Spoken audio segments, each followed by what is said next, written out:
la lune effleure à peine la surface, le récif se replie sur lui-même. Tout devient murmure, tout devient attente. Les poissons s'enveloppent de silence. Les crustacés s'enfouissent dans la pierre et les grands prédateurs disparaissent dans l'ombre. Mais un être ne dort jamais. La pieuvre, fluide et libre, glisse entre les failles comme une idée qui refuse d'être capturée.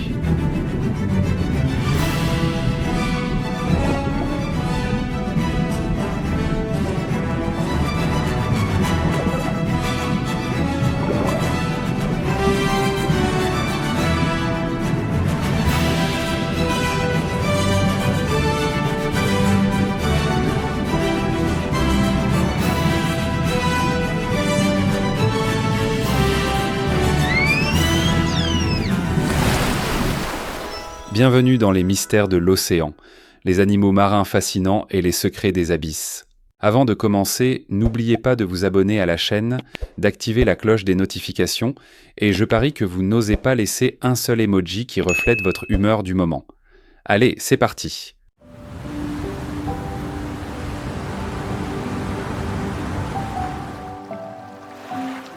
La pieuvre commune, Octopus vulgaris, peut ressembler à une anomalie marine à corps mou, mais sous cet extérieur sans os se cache l'un des réseaux neuronaux les plus avancés du règne animal. Chaque bras fonctionne avec un contrôle semi-indépendant, comme des membres ayant leur propre cerveau.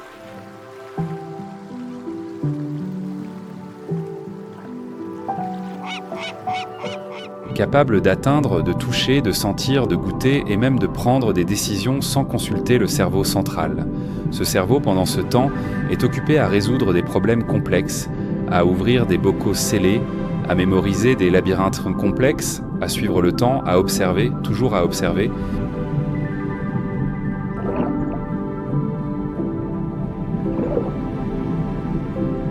Les gardiens d'aquarium le savent mieux que quiconque.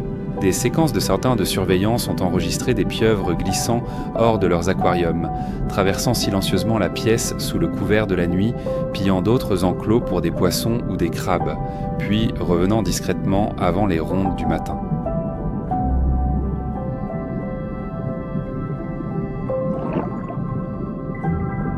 Ce ne sont pas des évasions fortuites, ce sont des actes prémédités d'infiltration et de déprédation. Un cas particulièrement célèbre a impliqué une pieuvre nommée Inky, qui a glissé à travers une fente au sommet de son aquarium, a traversé le sol, a localisé un tuyau d'évacuation voisin, s'est faufilé dans le tuyau et a disparu dans la mer.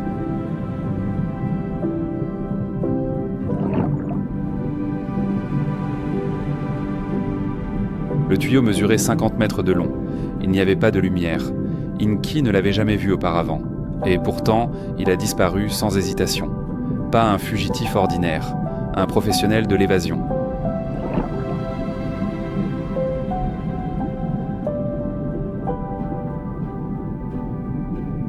Dans la nature, la pieuvre poursuit son héritage de subterfuge, non pas en tant que prédateur au sommet de la chaîne alimentaire, mais en tant que manipulateur au sommet.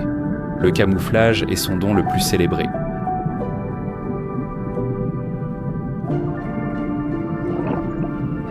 C'est une astuce neuronale qui permet à sa peau d'imiter non seulement la couleur, mais la texture, le motif et même la réflexion de la lumière ambiante.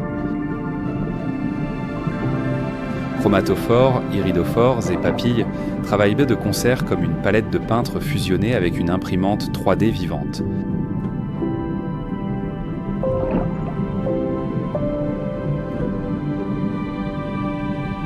Une seconde, c'est un rocher inerte. La suivante, un scintillement de corail, puis un éclair de couleur d'avertissement vif avant qu'elle ne disparaisse sans laisser de traces dans le sable, se recroquevillant sous les débris, comme de la fumée retournant dans une bouteille hermétiquement fermée.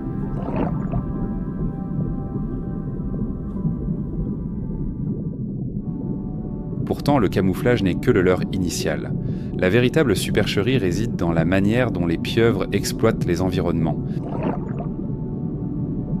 Elles ne se cachent non pas seulement dans des tanières naturelles, Elles les construisent à l'aide de roches, de coquilles de noix de coco et même de bouteilles en verre ou d'autres déchets humains.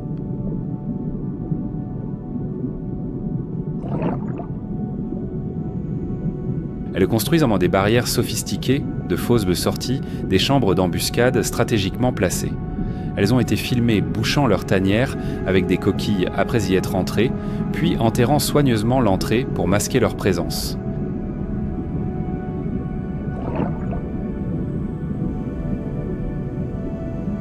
Certaines dispersent des objets pour masquer les pistes odorantes, rendant leur détection presque impossible. Elles ne se cachent pas seulement, elles s'effacent pas délibérément de l'histoire visuelle et olfactive.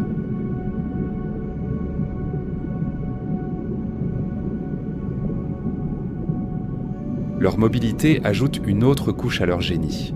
Une pieuvre peut faire passer son corps à travers un trou de la taille de son œil, grâce à son absence de squelette rigide. Elle peut grimper verticalement sur des parois lisses, marcher de côté sur le fond marin, nager en arrière en utilisant la propulsion par réaction, ou simplement suinter comme de l'encre renversée sur le récif. Aucun autre prédateur ne bouge de cette manière fluide et imprévisible. Aucune direction n'est interdite et aucun chemin n'est permanent. C'est pourquoi leur style de chasse ne repose pas sur la vitesse ou la force brute. Il s'agit d'infiltration discrète, de furtivité absolue et de timing précis.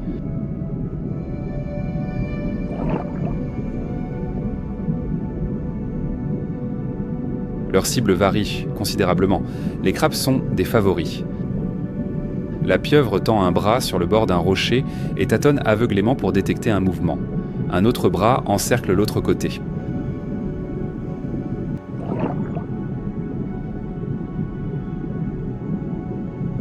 Elle bloque la sortie avec un bras, puis glisse l'autre sous le ventre du crabe. La proie est enveloppée avant même qu'elle ne voie ce qui l'a touché. Si le crabe se retire dans sa coquille, la pieuvre n'essaie pas de le forcer par la force. Elle injecte du venin.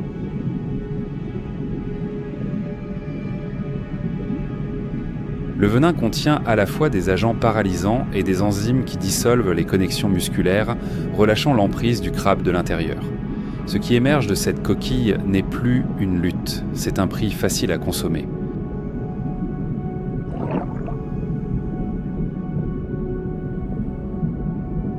Mais même ces exploits sont éclipsés par leur capacité à résoudre des problèmes complexes sous pression. En laboratoire, des pieuvres ont résolu des énigmes qui déconcertent les rats et les chiens, démontrant une capacité d'apprentissage étonnante.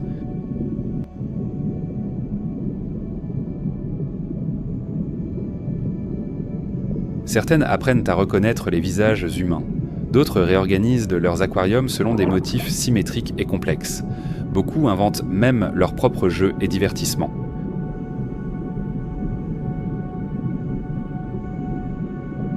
Une pieuvre dans un laboratoire allemand a été filmée tirant à plusieurs reprises un jet d'eau sur une lampe au-dessus de son bassin qui l'ennuyait, finissant par court-circuiter l'ampoule. Ce n'était pas de l'instinct primaire. C'était un acte de vengeance calculé.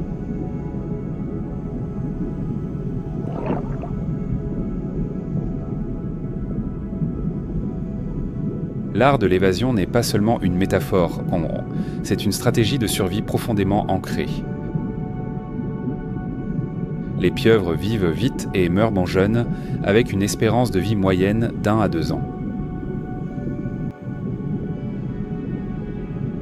Elles ne transmettent que pas le savoir de génération en génération. Tout ce qu'elles font, elles doivent le découvrir par elles-mêmes, par l'expérimentation et l'apprentissage. Leur intelligence est solitaire, improvisatrice et entièrement autodidacte.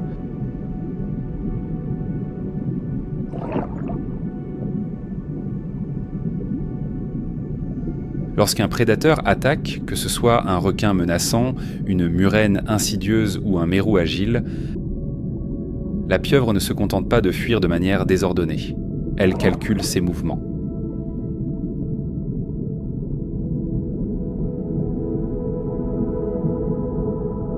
Elle peut diviser l'extrémité de ses bras en plusieurs voies, de fuite visuellement distinctes, laissant derrière elle un membre tressauter et se tordre pour distraire l'attaquant, tandis qu'elle disparaît prestement dans une autre direction. Elle ne fait pas que survivre, elle trompe la survie elle-même.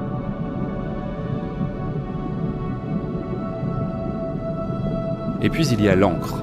Un dernier recours, certes, mais même cela n'est pas seulement un simple écran de fumée. L'encre contient de la tyrosinase, une enzyme qui perturbe les récepteurs olfactifs et gustatifs de l'attaquant.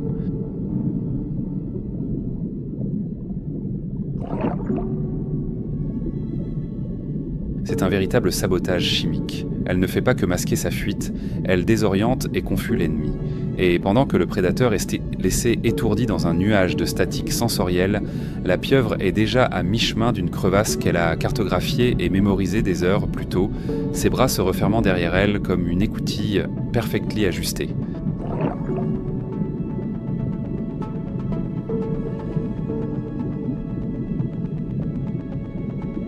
Il y a même des récits d'observations nocturnes de récifs coralliens où des pieuvres dérangées par les lumières de plongée ont été vues se couvrir les yeux avec un bras, se protégeant de l'éblouissement en se retirant. Ce minuscule moment, un animal protégeant sa vision par agacement, est peut-être le geste le plus humain que vous verrez dans la mer.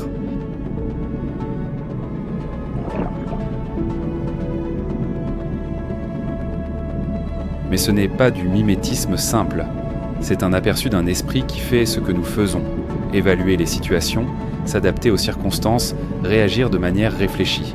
Nous ne comprenons toujours pas entièrement l'intelligence des pieuvres.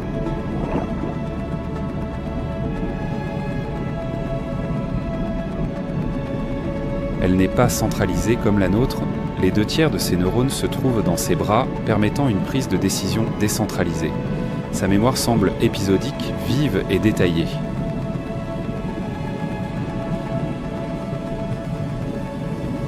Elle rêve, tressautant et changeant de couleur pendant les périodes de repos, peut-être rejouant des chasses passées ou répétant mentalement de nouvelles stratégies. Sa logique, contrairement à la nôtre, est non verbale et décentralisée, mais non moins efficace.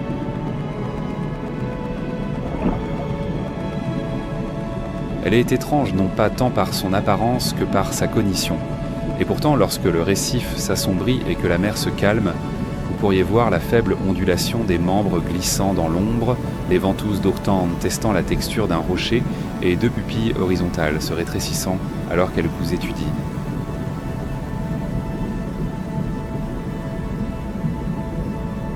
Pas curieuse, pas effrayée, juste intensément calculatrice. Car dans le grand réseau sous-marin de la survie, les pieuvres ne suivent pas les règles établies. Elles les réécrivent constamment, puis disparaissent dans l'ombre, laissant derrière elles le mystère de leur ruse.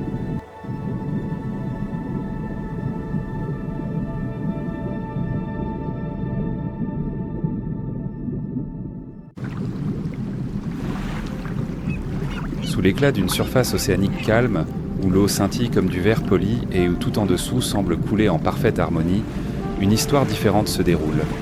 Une histoire qui contredit le mythe immaculé des dauphins, ses compagnons souriants et bienveillants de la mer.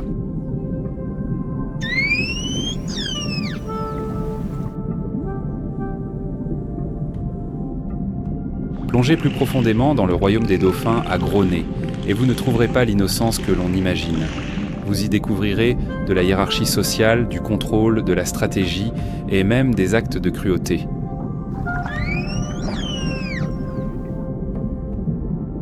Dans ces territoires d'un bleu cristallin, les dauphins ne sont pas des résidents passifs. Ce sont les régulateurs de l'écosystème, et leurs règles ne sont pas toujours bienveillantes.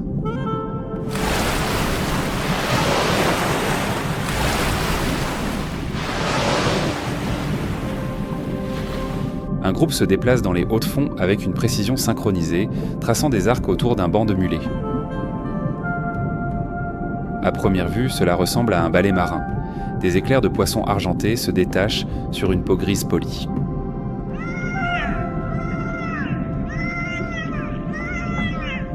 Les dauphins encerclent leur proie avec de larges balayages circulaires. Leurs clics d'écholocation pulsant à travers l'eau comme des tambours sonars, resserrant le piège.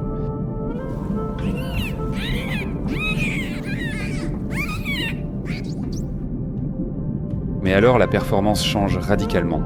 Un dauphin frappe un poisson de plein fouet avec son rostre, le projetant violemment vers le ciel. un autre attend patiemment pour intercepter la proie étourdie avant qu'elle n'atteigne la surface.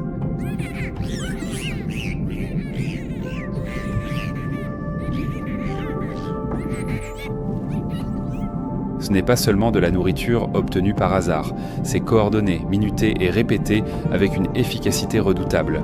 Ces prédateurs ne réagissent donc pas au hasard, ils exécutent des routines complexes, chorégraphiées avec une efficacité mortelle.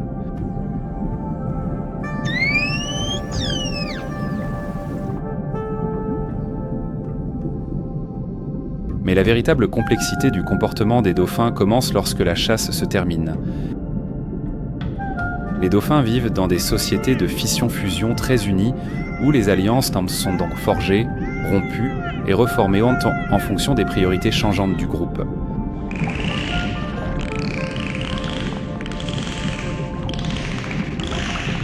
Dans de nombreuses régions, les mâles s'associent en coalition pour accroître l'accès aux femelles, défendre le territoire et dominer les groupes rivaux. Ces coalitions ne sont pas des amitiés occasionnelles. Elles fonctionnent davantage comme des syndicats sophistiqués, des partenariats à long terme fondés sur un bénéfice mutuel et une loyauté parfois forcée.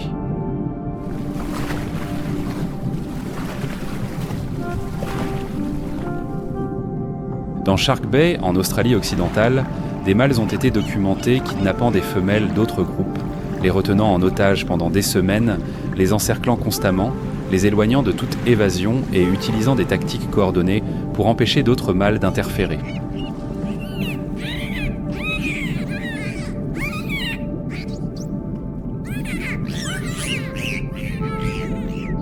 Ce comportement n'est pas rare. Il est systémique et bien ancré dans certaines populations. Et bien qu'il ne corresponde pas à l'image humaine des dauphins en tant que gardiens de la paix doux et intelligents, il révèle une vérité beaucoup plus troublante sur leur intelligence.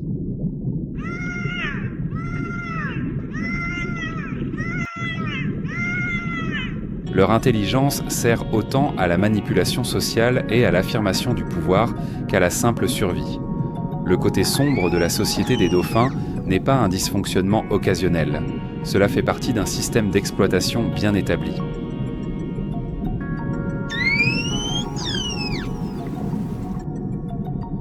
Des rapports du monde entier décrivent des actes qui s'approchent étrangement du sadisme. Dans une étude, des dauphins mâles à gros nez dans les eaux écossaises ont été observés attaquant des marsouins communs, les poursuivant avec acharnement, les percutant à grande vitesse et les projetant violemment avec leur museau.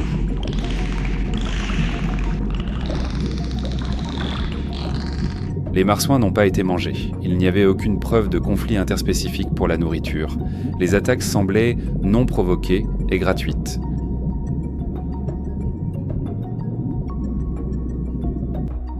L'analyse post-mortem des carcasses a révélé des côtes cassées, des organes internes gravement endommagés et des traumatismes répétés. Ce comportement a été répété dans plusieurs populations, y compris dans les eaux côtières des États-Unis et du Royaume-Uni.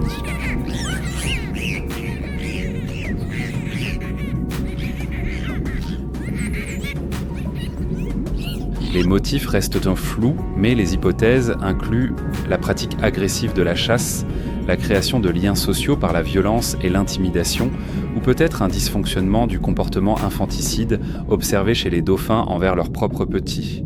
Même le jeu prend des formes étranges.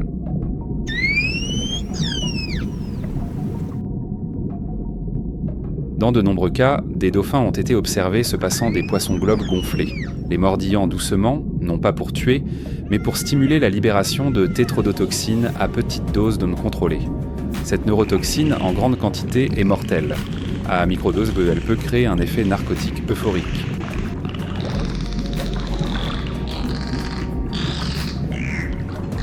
Après avoir interagi avec le poisson-globe, les dauphins présentent une léthargie inhabituelle, flottant près de la surface, la bouche légèrement ouverte, l'air hébété. Ce n'est pas un jeu ordinaire, c'est de l'expérimentation pharmacologique et un high sous-marin auto-induit.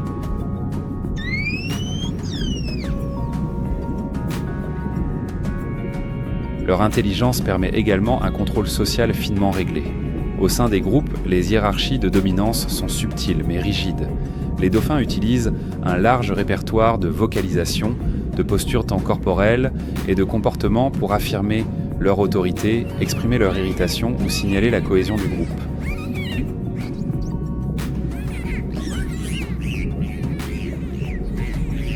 Un simple coup de queue peut servir de réprimande. Un saut fortement arqué peut défier la proximité d'un autre dauphin. Les signatures temps vocales, des sifflements uniques, semblables à des noms personnels, sont utilisés non seulement pour l'identification, mais aussi pour la reconnaissance, la formation d'alliances et, parfois, le mimétisme vocal pour tromper ou perturber les autres groupes.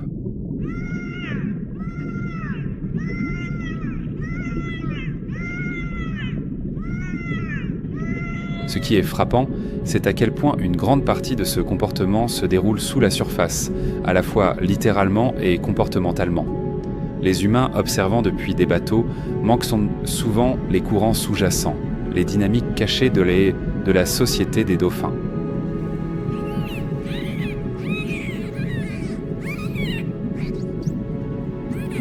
Les sauts spectaculaires, les pirouettes aériennes, les exhibitions acrobatiques ne sont que des fragments d'un vaste réseau social en mouvement constant. Sous la surface, un mâle peut flanquer une femelle avec 2 alliés, la maintenant enfermée dans une formation triangulaire.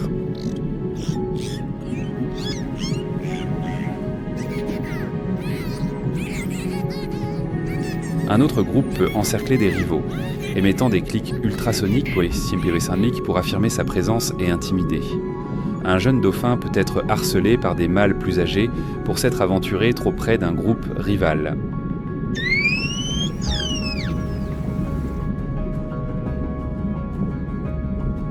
Ce ne sont pas des rencontres aléatoires, elles sont calculées, stratégiques, et si la coopération est une caractéristique bien connue de la vie des dauphins, chasse coopérative, coparentalité, nage synchronisé, la même intelligence qui permet une telle harmonie crée également des tensions et des conflits.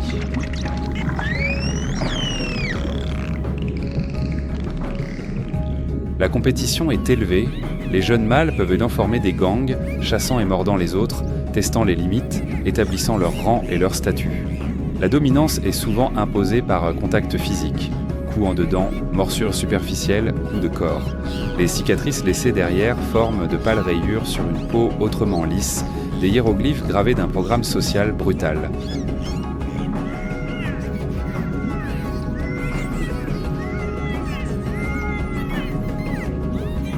Pourtant, malgré tout cela, les dauphins restent en des merveilles évolutives. Leurs cerveaux sont grands, les seconds après ceux des humains en complexité relative, et présentent des néocortex et des systèmes limbiques élargis associés à l'émotion, l'empathie et la cognition.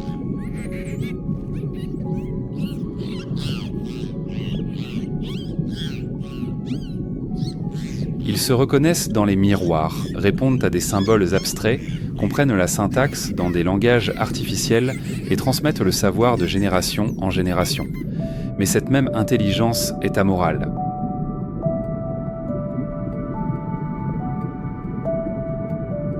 Elle ne garantit pas la gentillesse. Elle permet simplement le choix. Et parfois ces choix font écho à nos impulsions les plus sombres, plus qu'à nos plus nobles. Considérez la complexité de l'esprit d'un dauphin.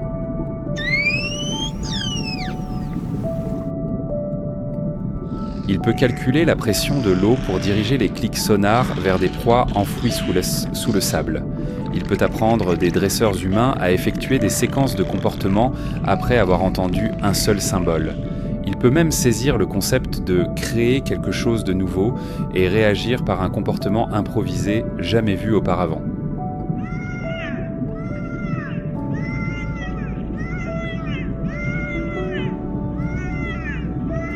C'est de la créativité. Mais encore une fois, la créativité n'est pas toujours bienveillante. En captivité, les dauphins ont montré la capacité de manipuler, de tromper et même de se venger.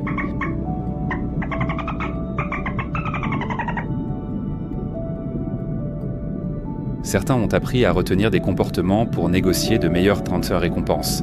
D'autres sabotent les tâches dont ordonné Saturne à leurs rivaux. L'un d'eux a appris, de manière célèbre, à cacher des détritus dans un coin de l'aquarium, puis à les rapporter pièce par pièce pour obtenir de la nourriture, déjouant ainsi ses dresseurs en créant une réserve de monnaie.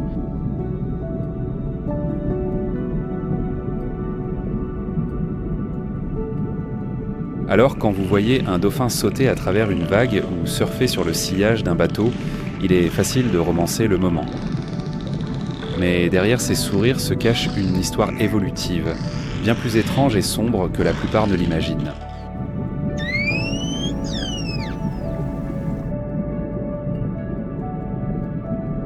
Ces animaux ne sont pas seulement des nageurs-joueurs, ce sont des architectes sociaux stratégiques opérant au sein de hiérarchies stratifiées, faisant respecter les rôles par la pression, la punition et la persuasion.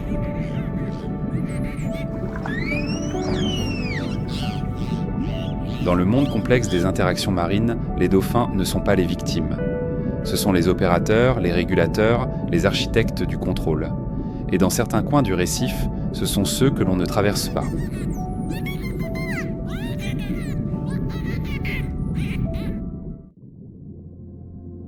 Dans les crevasques des fourrés coralliens, où la lumière s'amincit en rubans changeants et où la pression de l'eau étouffe le son dans un flux lent, le récif est un labyrinthe vivant.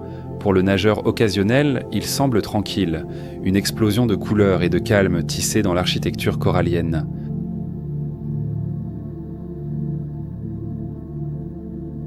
Mais sous la surface de cette beauté fragile se cache l'une des embuscades les plus calculées garcées du monde marin, la murène.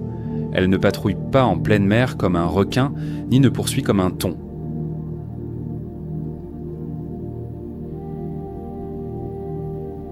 Elle attend, patiente, cachée, prête à laisser les autres faire du bruit pendant qu'elle calcule le moment parfait pour frapper. À première vue, une murène ressemble à un vestige d'un carnet de croquis préhistorique.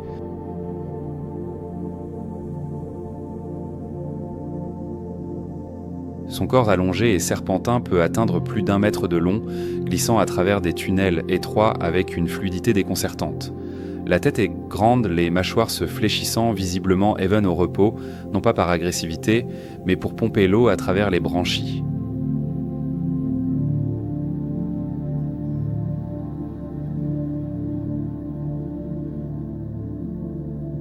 Sa peau est sans écailles, lisse et caoutchouteuse, parfois marbrée comme un camouflage forestier, d'autres fois de couleurs vives, vert, brun, jaune, même bleu, selon l'espèce et la région.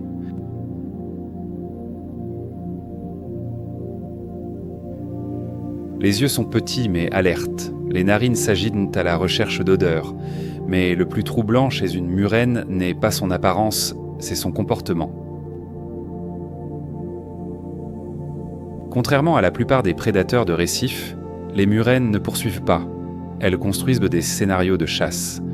Cachée au fond d'une crevasse, une murène inclinera sa tête juste assez pour observer le corridor au-delà.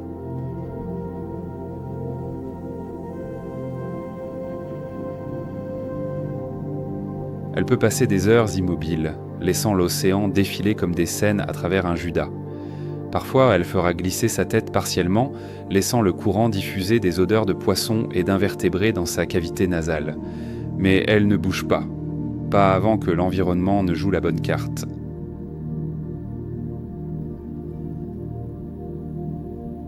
Occasionnellement, la murène participe à quelque chose de plus étrange, un partenariat. Dans l'un des rares exemples de chasse coopérative entre espèces, les murènes et les mérous ont été documentés formant des duos de chasse.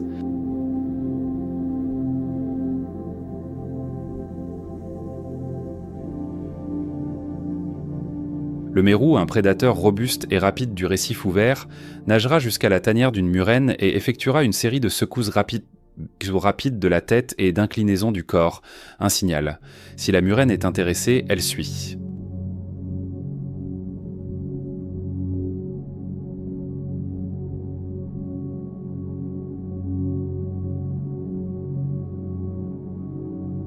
Les deux patrouillent ensuite ensemble, exploitant les forces de l'autre. Le mérou chasse les proies des eaux libres vers le récif, tandis que la murène sonde profondément les crevasses, chassant les proies vers la zone de frappe du mérou. Ce n'est pas une coexistence passive, c'est une alliance stratégique. Et pourtant, ce qui se passe ensuite révèle une couche plus profonde de comportement. Dans de nombreux cas, la murène ne coopère pas tant qu'elle n'en profite pas opportunément. Elle permet au mérou d'initier, de repérer, de chasser. Puis, au moment de la confusion, elles se jettent de côté, s'emparant de la proie que le mérou vient de débusquer ou interceptant la voie de fuite pour une embuscade facile. Elles contribuent minimalement à l'effort de chasse, mais revendiquent souvent une part substantielle de la récompense. Ce n'est pas un partenariat équitable, c'est de la manipulation silencieuse. La murène est l'opportuniste du récif, son complice silencieux dans une arnaque.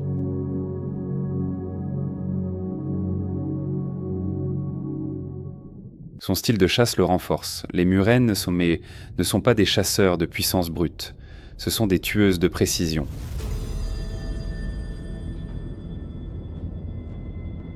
Une fois que la proie entre à portée, que ce soit une crevette, un poisson ou même une autre anguille, la murène se jette avec une vitesse terrifiante, ancrant sa victime avec des rangées de dents pointant vers l'arrière. Mais c'est là que cela devient plus sinistre.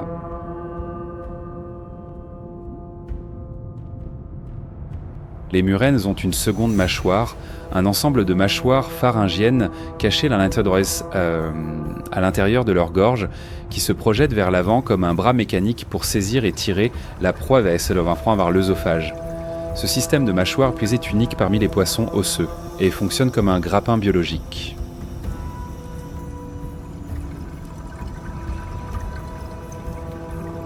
Il ne suffit pas de mordre. La murène ramène sa proie de l'intérieur mécaniquement et de manière inéluctable. Dans certaines structures coralliennes, les murènes exploitent la géométrie.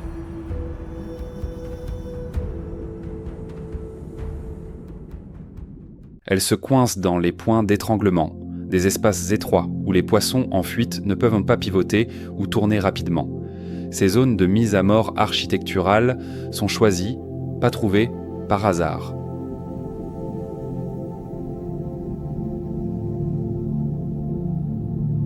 Certaines anguilles bloquent de même une extrémité d'un tunnel avec leur queue, forçant la proie à faire demi-tour dans leur mâchoire. En ce sens, elles ne chassent pas seulement, elles créent des conditions de chasse. La proie perd bien avant de réaliser qu'un prédateur est présent.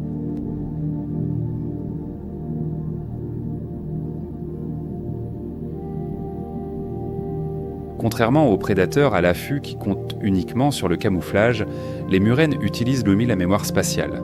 Des expériences dans des récifs contrôlés ont montré que les murènes apprennent la géométrie des récifs artificiels en quelques heures, où se trouvent les impasses, quels virages mènent aux sorties et où les proies ont tendance à s'attarder.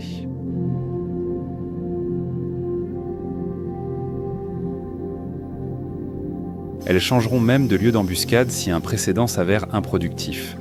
Leur taux de réussite augmente avec le temps, non pas parce qu'elles deviennent plus rapides, mais parce qu'elles deviennent plus intelligentes. Les murènes sont également notoirement territoriales. Une seule crevasse peut être occupée pendant des années.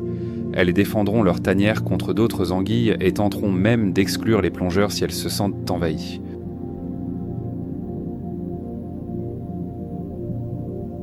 Pourtant, malgré leur réputation féroce, elles sont pour la plupart prudentes. Elles ne cherchent pas la confrontation, mais elles n'hésiteront jamais si elles sont acculées. La plupart des blessures chez l'homme ne se produisent pas pendant une attaque, mais en raison de provocations, de placements accidentels de mains près des tanières ou de tentatives de les nourrir à la main, confondant la curiosité avec la docilité. Ces mâchoires, une fois fermées, sont difficiles à déloger.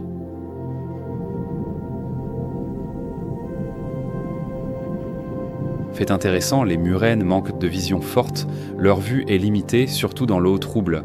Au lieu de cela, elles comptent fortement sur l'odorat, utilisant leurs narines tubulaires jumelées pour capter les moindres changements chimiques dans l'eau. Cette acuité olfactive en fait des prédateurs nocturnes efficaces, capables de localiser les crustacés cachés ou les poissons blessés longtemps après que les chasseurs visuels se soient retirés. Certaines espèces s'aventurent pendant les heures crépusculaires, émergeant juste au moment où les poissons diurnes commencent à s'installer et avant que les chasseurs nocturnes ne s'activent pleinement.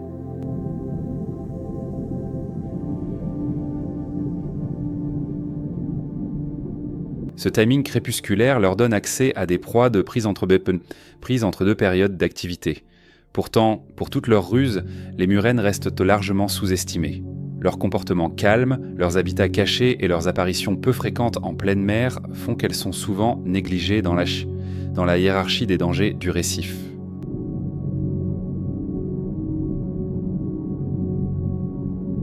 Mais pour les créatures du récif, la présence d'une murène dans une chambre de corail n'est pas oubliée. Elle est calculée dans chacun de leurs mouvements, chaque changement de direction.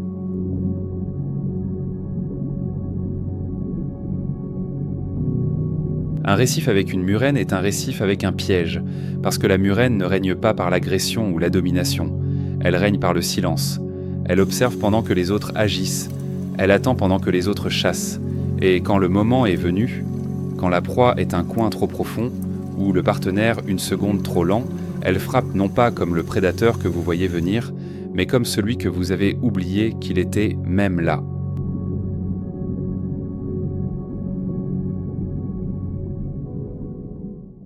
Dans le calme silencieux de la zone benthique, où la lumière du soleil filtre comme une faible brume et où le mouvement de l'eau ralentit pour devenir une douce dérive, le fond marin semble être un lieu de paix.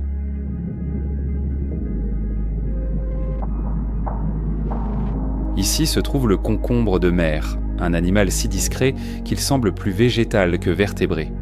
Mais sous son extérieur gélatineux se cache l'une des stratégies de survie les plus non conventionnelles du monde marin. Ce n'est pas un prédateur rapide ni un artiste de l'évasion astucieux, c'est une contradiction vivante.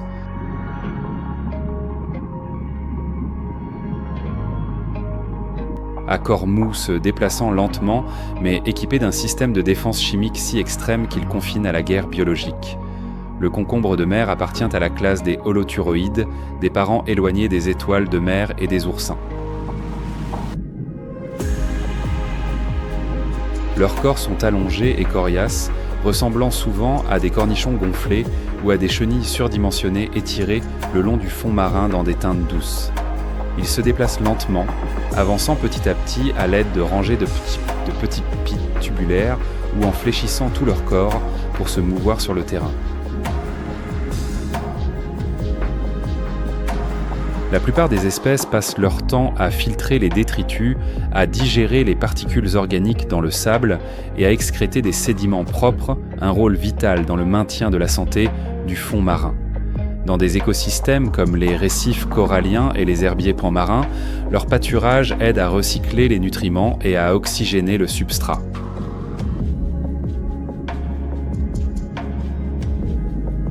À première vue, ce sont des recycleurs bénins et inoffensifs. Mais les apparences sont trompeuses. En cas de menace, les concombres de mer ne fuient en pied pas. Ils se rompent dedans.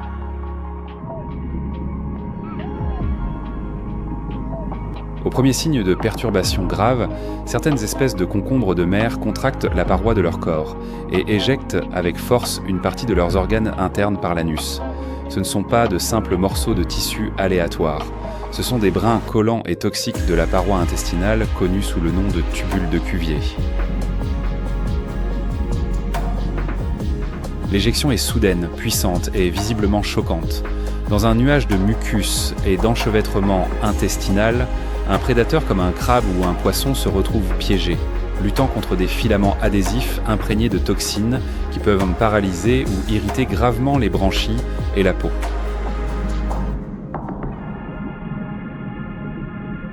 Cet autodémembrement violent n'est pas fatal. Remarquablement, les concombres de mer peuvent régénérer les organes perdus au bout de quelques semaines. Mais le processus coûte de l'énergie. Ce n'est pas un geste anodin.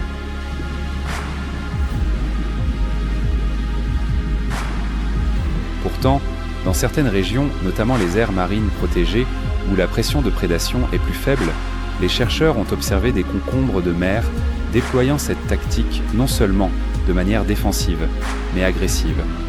Au lieu d'éjecter leurs entrailles lorsqu'ils sont attaqués, ils les expulsent vers les concurrents à proximité.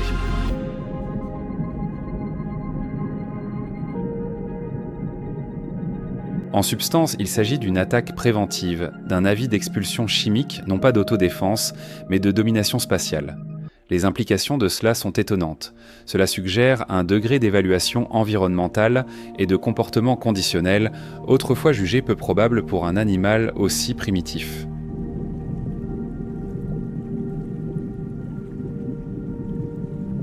Dans les habitats très denses où l'espace est une monnaie, la capacité de dégager une parcelle de fond marin est un avantage évolutif.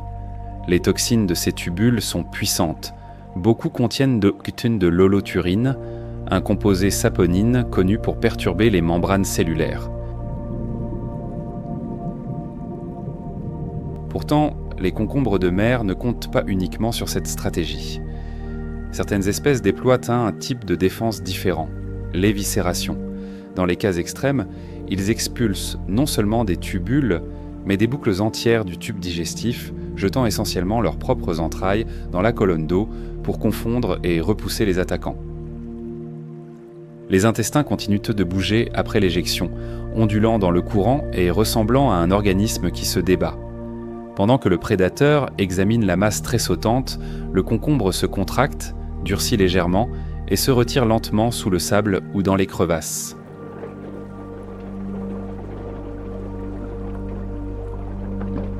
C'est un écran de fumée biologique construit à partir de tissus vivants. Ces comportements peuvent sembler extrêmes, voire grotesques, mais ils ont évolué en réponse aux vulnérabilités des concombres. Sans carapace dure, sans épines venimeuses et sans vitesse, les concombres de mer ont dû innover défensivement, à leur manière lente et tranquille. Ils sont devenus maîtres de la dissuasion, non pas par la puissance, mais par la manipulation biochimique. En cas de menace, ils peuvent tendre les tissus collagènes, devenant rigides et résistants à la pression. Cette flexibilité leur permet de s'insérer dans des espaces improbables, d'éviter d'être délogés par de forts courants ou de rendre leur prise plus difficile pour les prédateurs. C'est une défense enracinée non pas dans l'attaque, mais dans le contrôle de la forme, de la réponse et du résultat.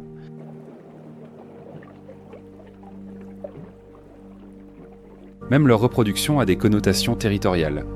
Dans certaines zones récifales peu profondes, les concombres de mer mâles libèrent du sperme de manière synchronisée, déclenchée par les cycles lunaires ou des indices environnementaux. Les panaches s'élèvent, les savent comme de la fumée, des cheminées, dérivant sur la marée, vont vers les femelles.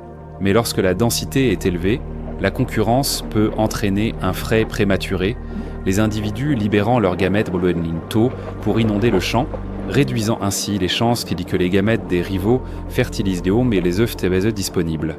C'est une guerre silencieuse écrite dans le timing reproductif.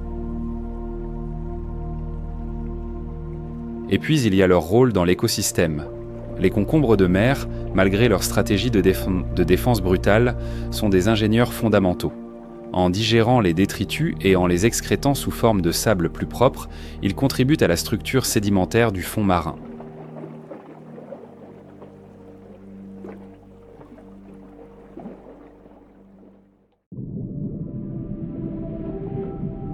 Dans les eaux chaudes et peu profondes de l'Atlantique occidental et de la mer des Caraïbes, où la lumière du soleil projette une mosaïque vacillante sur les têtes de corail et les gorgones qui se balancent, un prédateur silencieux glisse avec une grâce trompeuse. Son mouvement est lent, presque théâtral.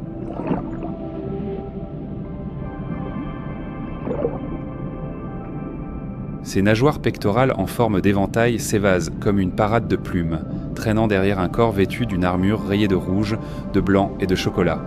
De délicates épines venimeuses bordent son dos comme une couronne de lames.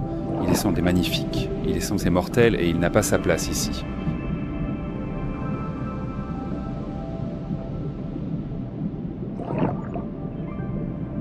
C'est le poisson-lion, une espèce originaire de l'Indo-Pacifique, mais maintenant une présence dominante et perturbatrice dans des systèmes récifaux entiers à l'autre bout du monde.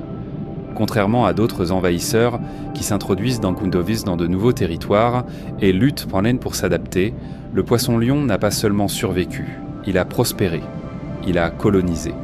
Et il l'a fait avec un avantage biologique qui frôle l'ingéniosité criminelle.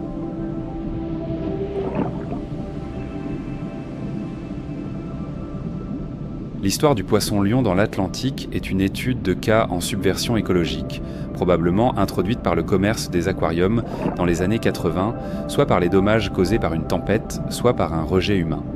Les premières observations enregistrées au large des côtes de Floride ont été considérées comme des anomalies. Mais en 2 décennies, les populations de poissons-lions ont explosé. Aujourd'hui, ils occupent des milliers de kilomètres carrés à travers l'Atlantique, les Caraïbes et le golfe du Mexique, avec des densités parfois supérieures à celles de leur aire de répartition naturelle. Ils ne se sont pas seulement intégrés dans le réseau trophique, ils s'y sont imposés.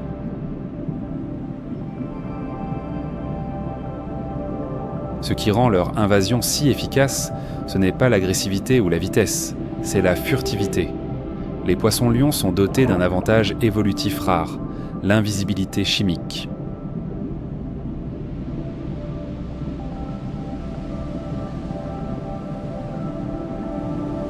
De nombreux poissons-proies comptent sur des indices olfactifs dans l'eau pour détecter les menaces. Mais les poissons-lions n'émettent pas les bons signaux. Pour ces espèces qu'en proie, le poisson-lion est inodore, fantomatique.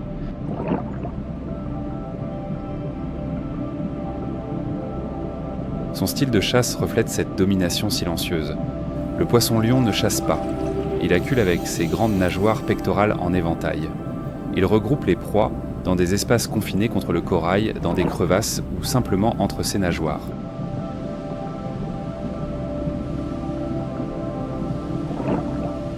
Il se jette ensuite avec une courte poussée, ouvrant sa bouche avec une telle vélocité qu'il crée une force d'aspiration, aspirant la proie en quelques millisecondes. Il n'y a pas de seconde frappe. Une fois à portée, l'évasion est mathématiquement improbable.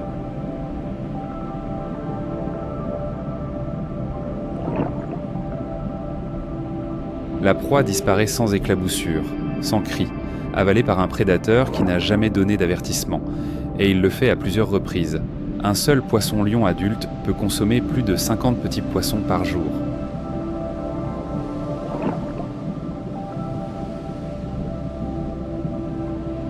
Dans les zones fortement envahies, il a été démontré qu'ils réduisent le recrutement de poissons indigènes sur les récifs de plus de 90%. Des espèces qui jouent des rôles essentiels dans la santé des récifs disparaissent, déstabilisant le tissu écologique. Ce n'est pas seulement de la prédation, c'est du sabotage d'écosystèmes.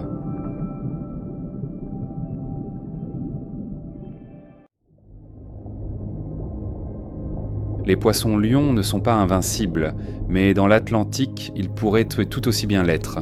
Contrairement à leur aire de répartition indigène indo-pacifique, où les mérous, les murènes et d'autres grands prédateurs les maintiennent en échec. Les poissons-lions de l'Atlantique ne font face à aucun ennemi naturel. Leurs épines venimeuses dissuadent la plupart des attaquants potentiels.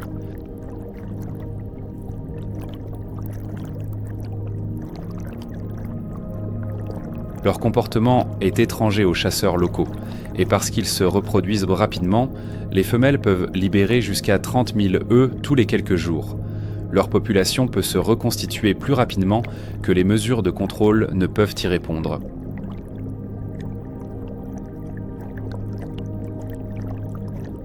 Même leur reproduction a un avantage. Les œufs sont encapsulés dans un mucus gélatineux qui flotte et se disperse largement via les courants. Cette masse d'œufs est à la fois toxique pour de nombreux consommateurs potentiels et conçue hydrodynamiquement pour se propager loin.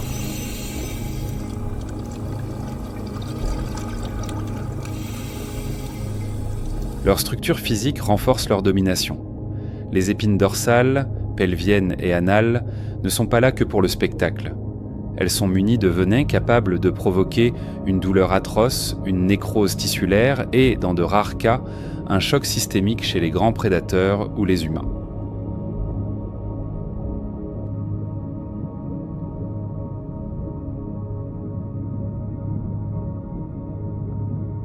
Les plongeurs et les défenseurs de l'environnement conscients de la crise croissante ont lancé des contre-mesures.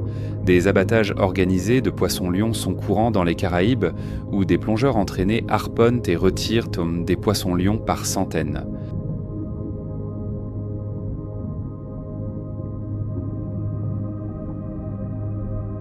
La chair, ironiquement, est délicieuse, feuilletée, blanche et douce, ce qui a donné naissance à une campagne pour « manger l'envahisseur ». Des concours de pêche aux poissons-lions, Des programmes de marquage scientifique citoyen et des actions culinaires ont été mis en œuvre dans toute la région.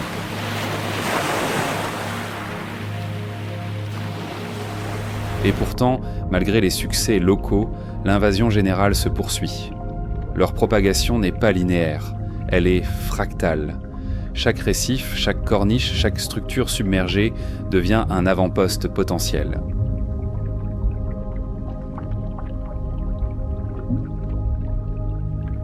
Ce qui rend le poisson-lion particulièrement insidieux, c'est la façon dont il modifie le comportement d'autres espèces. Dans les récifs où les densités de poissons-lions sont élevées, les poissons indigènes deviennent plus prudents, se nourrissent moins et se regroupent plus étroitement.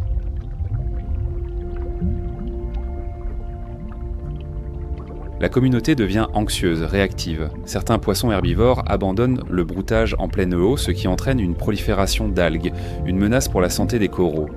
Les poissons-lions ne se contentent pas de consommer, ils déstabilisent. Leur présence remodèle les rythmes quotidiens de tout un écosystème.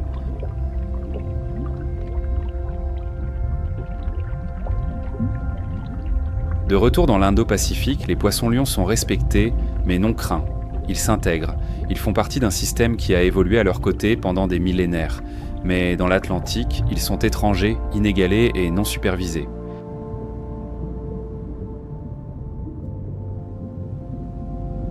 Ce sont les gangsters du récif, intraçables, intouchables et d'une efficacité dévastatrice. Si la pieuvre est l'artiste de l'évasion rusée et le dauphin le tacticien manipulateur, le poisson-lion est l'intrus non invité, calme, calculé et totalement perturbateur. Son essor dans les eaux étrangères est un avertissement sur la finesse des écosystèmes. Il ne s'agit pas seulement des espèces qui existent, mais de la façon dont elles interagissent, comment elles s'équilibrent et à quel point l'équation entière peut s'effondrer avec une nouvelle variable. En fin de compte, le poisson-lion ne rugit pas. Il arrive sans préavis, pique sans avertissement, mange sans pattes, et alors qu'il évente ses nageoires ornées sur une autre parcelle de débris coralliens, il n'offre aucune explication, seulement le silence et l'absence de ceux qui l'a remplacé.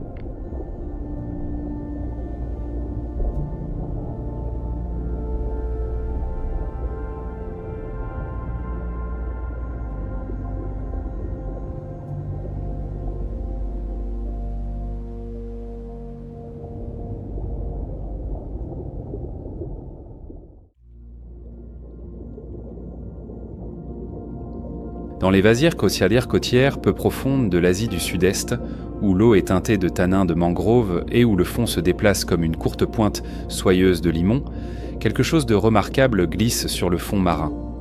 Au début, cela semble être un serpent de mer rayé, ondulant en arc sinueux, des rayures noires et blanches traînant derrière un corps qui ne se soulève jamais complètement du sédiment.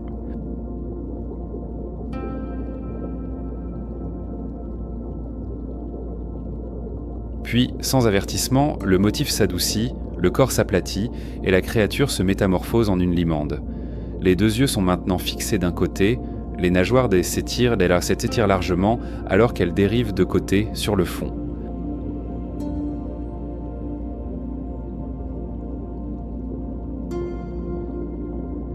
En quelques secondes, elle se soulève à nouveau, les bras se reconfigurant comme des échafaudages souples.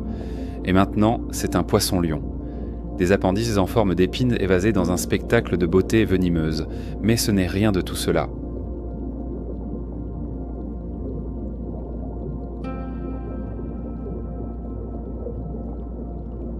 C'est Homoctopus mimicus, le poulpe mimétique. Et rien de ce qu'il présente n'est ce qu'il est réellement. Contrairement à ses proches du récif, le poulpe mimétique vit dans des plaines limoneuses ouvertes. Des habitats monotones où le camouflage par la couleur seule est rarement suffisant.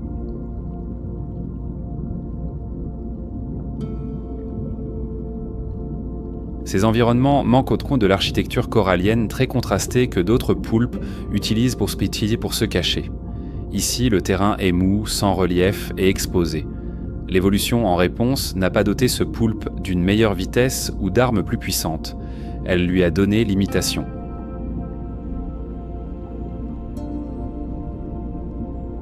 Le poulpe mimétique n'est pas le seul céphalopode à changer de forme ou de couleur. La plupart des poulpes peuvent changer de motif rapidement grâce aux chromatophores, des cellules remplies de pigments qui s'étendent ou se contractent pour créer une présentation cutanée vivante.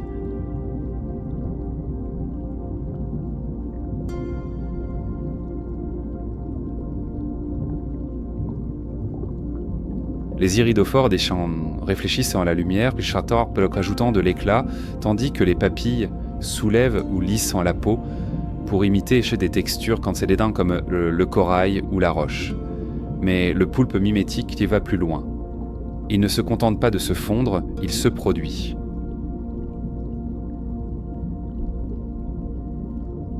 L'espèce a été décrite pour la première fois à la fin des années 1990 au large des côtes de Sulawesi, en Indonésie. Les premières observations ont stupéfié les chercheurs, non seulement à cause du changement de couleur, mais parce que l'animal modifiait clairement son langage corporel pour imiter des espèces spécifiques, et pas n'importe quelles espèces, mais des espèces dangereuses ou désagréables.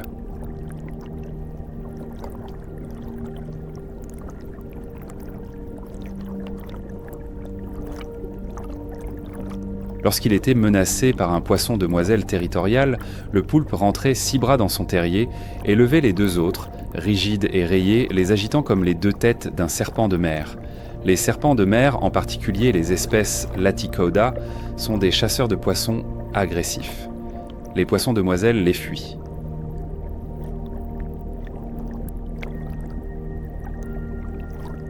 L'acte a fonctionné, mais le mimétisme ne s'arrête pas à l'intimidation. Parfois le mimétisme choisit d'apparaître non menaçant. Pour passer devant un crabe territorial, il s'aplatit et glisse comme une sole inoffensive.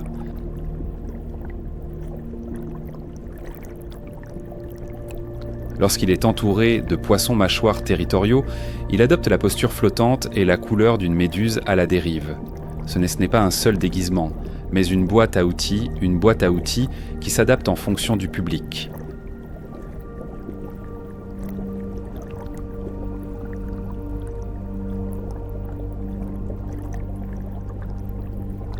Cela implique un niveau extraordinaire de traitement cognitif.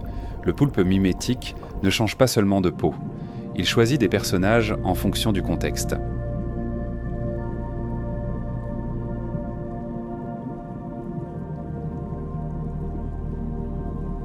De plus, le poulpe mimétique sélectionne souvent des espèces qui sont familières localement à ses observateurs. Dans les eaux où les poissons-lions sont des menaces courantes, il imite les poissons-lions.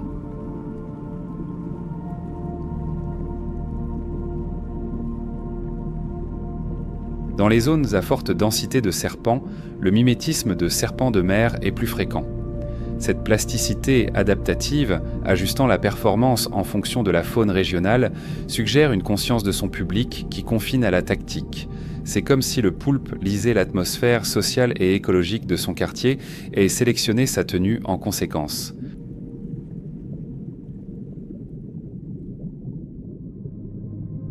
Alors que la plupart des stratégies de camouflage sont réactives, destinées à éviter la détection, le poulpe mimétique transforme la tromperie en manipulation proactive.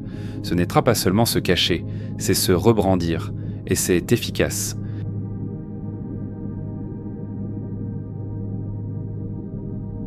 Son corps est conçu pour ses tours.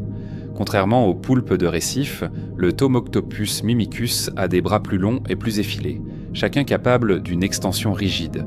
Cela lui donne la structure nécessaire pour imiter des épines, des nageoires ou des tégrois ou des tentacules.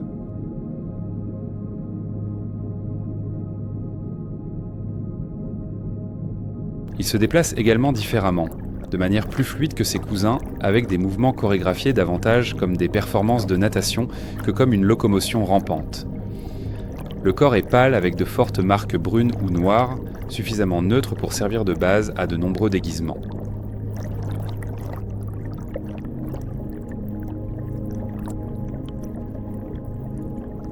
Lors d'une discrète incursion de chasse, le poulpe mimétique peut ressembler à une sole ou à de petits mérous, se fondant dans le décor comme un autre fourrageur de bas niveau.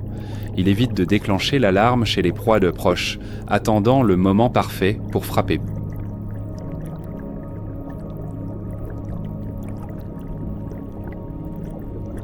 Il imite également la démarche d'animaux blessés, vacillant ou flottant pour attirer les charognards, pour les prendre en embuscade avec une précision soudaine. Il n'est en pallier à une seule stratégie. Son existence entière est une arnaque improvisée.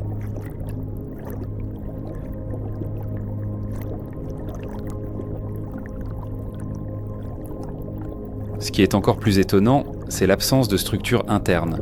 Comme d'autres poulpes, le mimétique n'a pas de squelette, pas de forme rigide pour guider sa forme.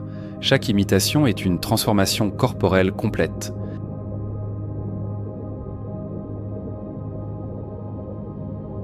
Il n'y a pas de modèle, juste des souvenirs, des observations et une chorégraphie instinctive. Les scientifiques débattent encore si ces comportements sont appris ou hérités. Il s'agit probablement d'une combinaison. Les juvéniles peuvent hériter d'une préférence génétique pour certains déguisements, puis les affiner par essai et erreur.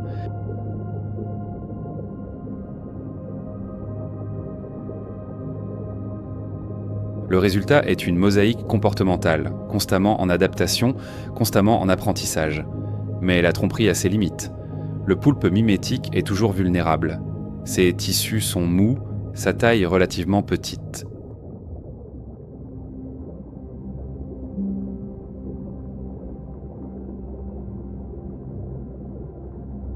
Il n'a pas de sac d'encre que la plupart des poulpes utilisent comme ultime défense. Au lieu de cela, il compte entièrement sur son spectacle. Une performance ratée peut signifier la mort. Mais pour Tomoctopus mimicus, la performance est la survie.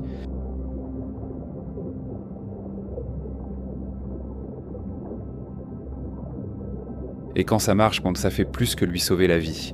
Cela lui donne accès à des terrains de chasse, à des voies d'évasion et à des opportunités que d'autres céphalopodes ne risqueraient jamais.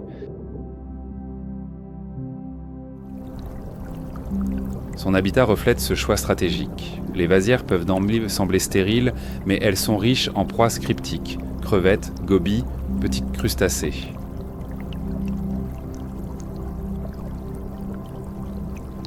Peu de prédateurs se spécialisent dans ces zones en raison de leur exposition.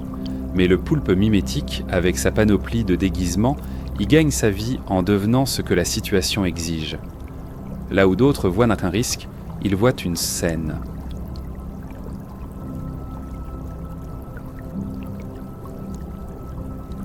À bien des égards, le poulpe mimétique est un commentaire évolutif sur le pouvoir de la perception. Il n'a pas de griffes, pas de carapace, pas de poison.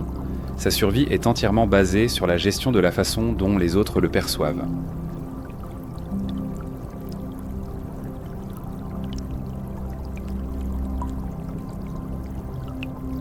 Et dans un monde où être vu signifie être mangé, il n'y a pas de compétence plus précieuse que de choisir qui vous semblez être.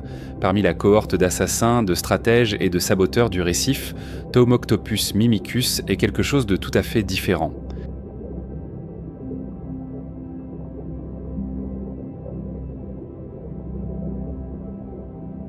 Alors que la marée se retire, le récif était mis à nu sous un ciel moucheté. Des mares scintillent dans les creux des rochers, et des fragments de corail brillent sous la surface de l'eau comme les éclats dispersés d'une cathédrale brisée.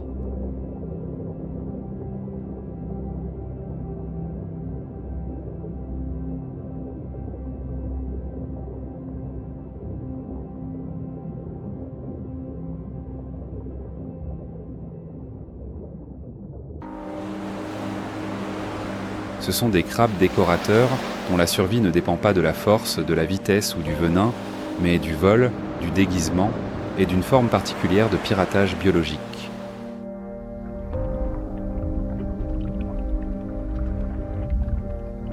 Au premier coup d'œil, un crabe décorateur semble être juste un autre morceau difforme du récif.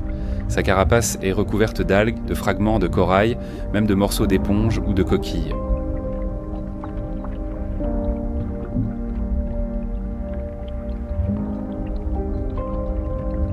C'est un collage ambulant du fond marin, une forteresse mobile assemblée avec des pièces volées.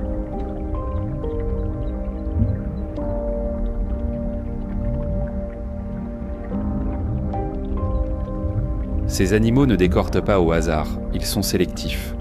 Certains préfèrent sur les matériaux toxiques comme les hydraires urticants ou les anémones de mer venimeuses, utilisant des organismes vivants comme tourelles défensives.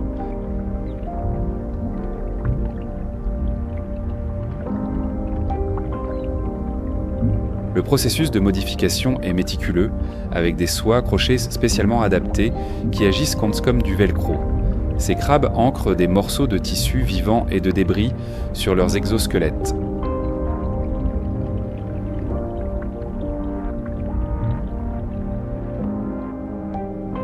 Utilisant leurs pinces, comme des pincettes, ils coupent, façonnent et placent des objets sur leur dos. L'armure est portée constamment, mise à jour et réparée au besoin.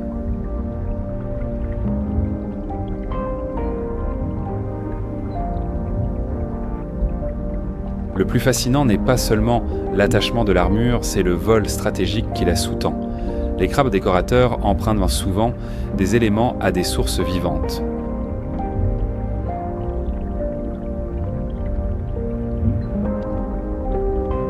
Ils prélèveront des morceaux d'anémones ou d'hydraires venimeux. Certains persuadent même de petites anémones de mer de vivre en permanence sur leur carapace, formant une relation symbiotique où le crabe gagne une défense.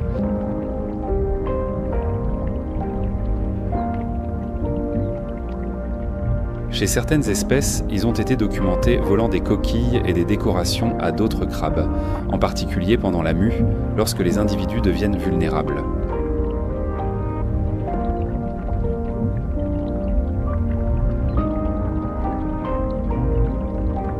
Ces actes suggèrent un niveau surprenant de traitement spatial et visuel. Le crabe évalue la valeur, l'emplacement et le timing.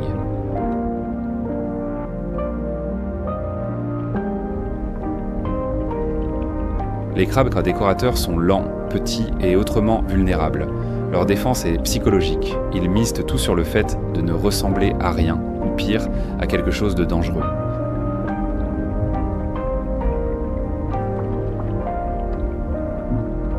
Certains crabes décorateurs vont au-delà de la défense et s'aventurent dans ce qui ne peut être décrit que comme du sabotage visuel.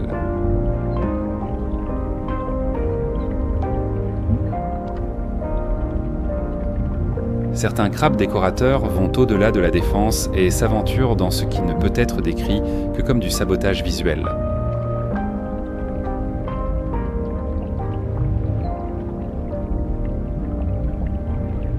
Même les humains se sont retrouvés involontairement impliqués. Des crabes décorateurs ont été vus transportant des fragments de plastique ou de débris fabriqués par l'homme.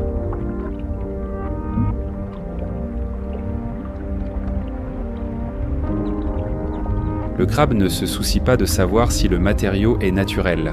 Il ne se soucie que de savoir s'il fonctionne.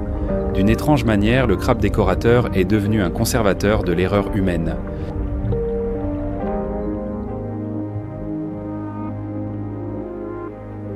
La survie dans l'océan ne se résume pas toujours à la domination. Parfois, il s'agit d'ingéniosité, d'adaptabilité, de la capacité à utiliser les outils à portée de main, even si ces outils sont vivants, dangereux ou appartenant auparavant à quelqu'un d'autre.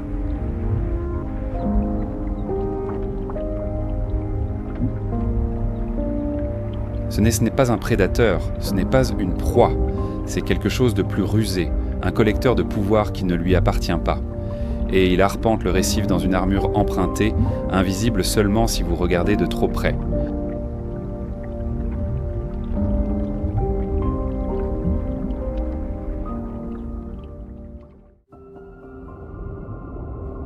Dans les eaux calmes d'un récif tempéré, un rassemblement commence. Des dizaines de seiches planent juste au-dessus du substrat. C'est une parade.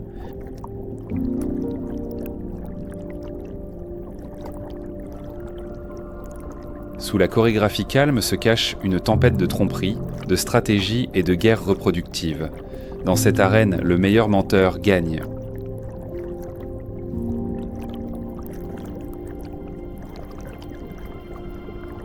La seiche géante australienne est la plus grande de son espèce.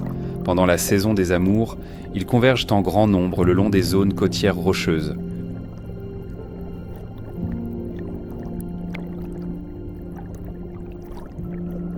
Les mâles plus grands dominent par l'intimidation, faisant clignoter leurs chromatophores selon des motifs audacieux et étendant leurs bras pour exagérer leur taille.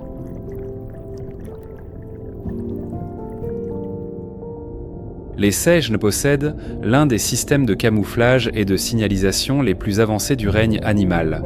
Leur peau contient 3 couches de cellules pigmentaires, chromatophores, iridophores et leucophores.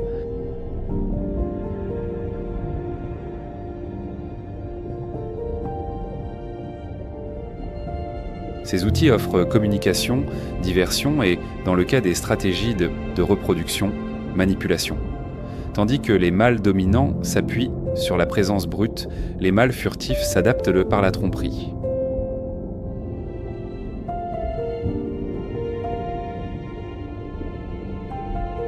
La division bilatérale exige non seulement le contrôle des couleurs, mais aussi une conscience situationnelle et une coordination comportementale. C'est une diversion tactique intégrée à la chair. Les femelles ont une autonomie dans cette histoire. Elles stockent donc le sperme de plusieurs mâles et l'utilisent donc sélectivement pour fertiliser les œufs.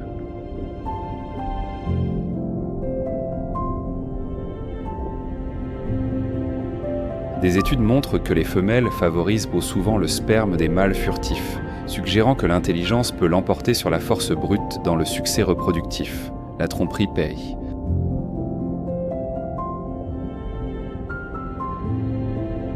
Fait intéressant, les seiches pactons semblent comprendre le concept d'audience.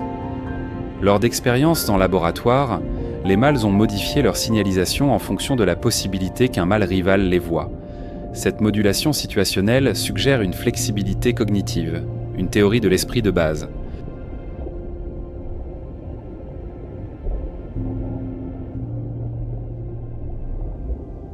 L'approche à double agent n'est pas limitée à une seule espèce.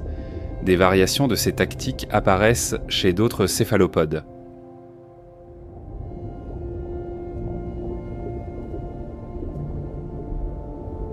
Dans ces fenêtres fugaces d'interaction sociale, elles déploient une profondeur de complexité comportementale. C'est un type d'intelligence différent, épisodique, opportuniste, mais non moins complexe.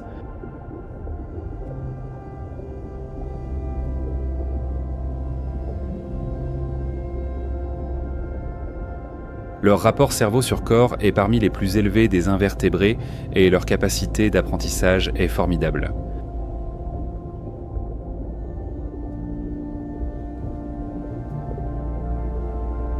La seiche ne se bat pas pour l'amour, elle trompe pour l'obtenir avec expertise, en silence et parfois avec 2 visages à la fois.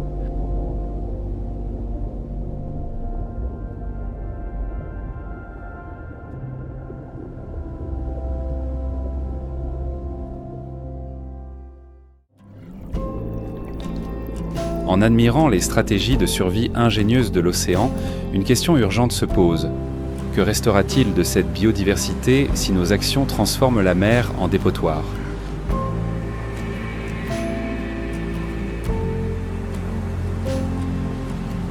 Chaque année, entre 19 et 23 millions de tonnes de plastique pénètrent dans les écosystèmes aquatiques, mettant en danger les tortues, les dauphins et plus de 700 espèces marines. La Grande Barrière de Corail a déjà perdu plus de 50% de sa surface en 3 décennies.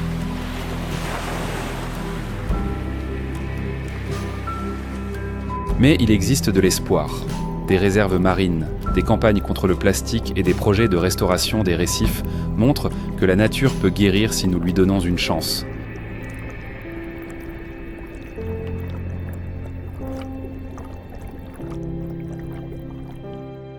Chaque geste compte. Réduire le plastique, recycler, consommer durable. Ce sont ces choix quotidiens qui protègent l'océan, la biodiversité et le climat, et qui déterminent l'avenir de nos enfants.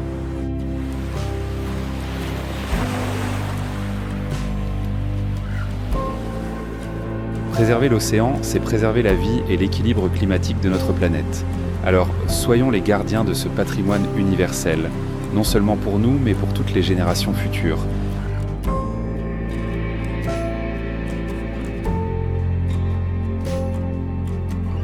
Et vous, quels petits gestes concrets êtes-vous prêts à adopter dès aujourd'hui pour protéger la mer ? Écrivez-le en commentaire. Votre voix peut inspirer des milliers d'autres. N'oubliez pas d'aimer, de vous abonner et de partager cette vidéo. Ensemble, nous transformons la sensibilisation en action.